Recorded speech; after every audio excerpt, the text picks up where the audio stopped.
Iya, memang perkara khusyuk ya ini yang dipusingkan oleh para ulama rahimahumallahu taala setelah perkara ikhlas ya. Ikhlas itu tentu adalah yang sesuatu yang tinggi sekali. Kemudian adalah terkait dengan kekhusyuan.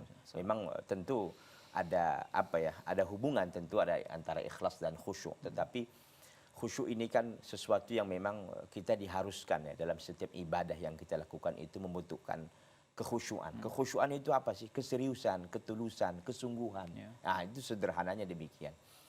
Tetapi memang cara kita yang bisa kita lakukan untuk memperoleh khusyuk itu adalah yang pertama sekali, pastikan diri kita ini memang dalam keadaan siap untuk melaksanakan sholat. Dalam pengertian kita tidak sedang menahan sesak, ya, apakah itu mau buang air kecil atau buang air besar. Itu pastikan pertama. Karena nanti ketika kita sholat dalam keadaan seperti itu, yakinlah para ulama menjelaskan pasti kita terganggu.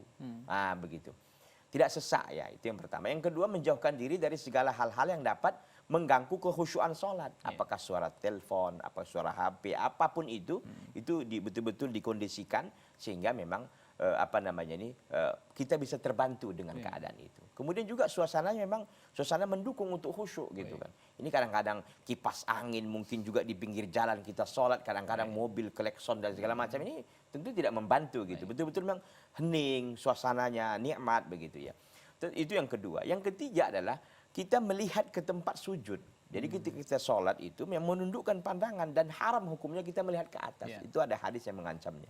Jadi yang setelah kita mengucapkan Allahu Akbar takbiratul ihram itu, maka pandangan kita itu langsung konsentrasi ke tempat sujud. Tapi bukan memejamkan mata bahkan dilarang begitu ya. Kemudian itu yang ketiga. Yang keempat adalah coba kita mentadaburi, memahami, menghayati bacaan-bacaan yang kita baca. Ya kalau kita sebagai seorang imam atau seorang makmum yang dalam sholat sirriyah gitu, kalau sholat jahriyah ya, itu kan dikhilafkan oleh ulama. Kalau sholat jahriyah kita mendengar apa yang dibaca oleh imam begitu kan. Nah, kemudian yang selanjutnya juga bisa kita lakukan langkah yang kelima adalah berdoa kepada Allah Azza wa Jalla agar diberikan kita ini qalban khasyian, hati yang khusyuk kan begitu. Kita memohon kepada Allah agar diberikan qalban khasyian, hati yang benar-benar khusyuk, karena hati ini adalah raja daripada anggota tubuh kita yang ada ini. Kalau hati kita sudah bisa khusyuk, insyaallah taala yang lain pun bisa khusyuk. Dan tentu yang selanjutnya bisa kita katakan betul-betul kita memperhatikan gerakan sholat secara baik.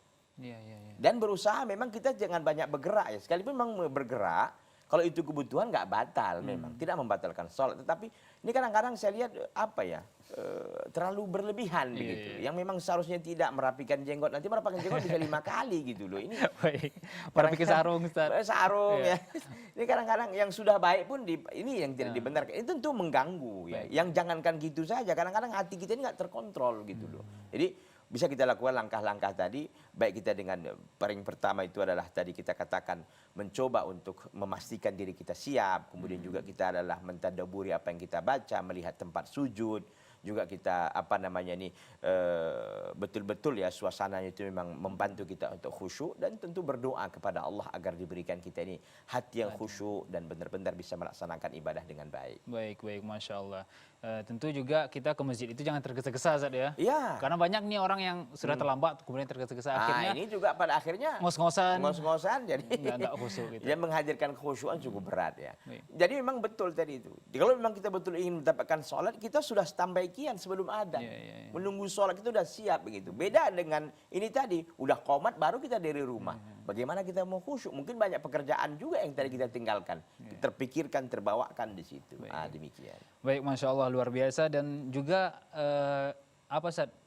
Ana juga tertarik dengan apa yang saya sampaikan tadi, bahwa kita harus memahami gitu konteks apa yang kita sampaikan. Iya. Banyak orang-orang bahkan tidak memahami itu, dan itu juga membuat hatinya buyar, pemikiran buyar. Tidak konsentrasi dengan bacaannya. Dulu sempat ada pelarangan agar tidak mendekati sholat saat mabuk, karena juga dia tidak tahu Ustaz apa yang dia ucapkan. Betul. Nah sekarang banyak orang tidak mabuk Ustaz, tapi tidak mengerti apa yang dia ucapkan Ustaz. Justru lebih parah. Lebih parah Ustaz. Ya, mudah-mudahan ini membuat masyarakat dan juga kita semua memahami apa yang kita ucapkan tentunya. Ya, yang kita baca, apa yang kita lafazkan, ini membantu kita untuk khusyuk ya dalam mengerjakan sholat. Baik, jazakumullahu.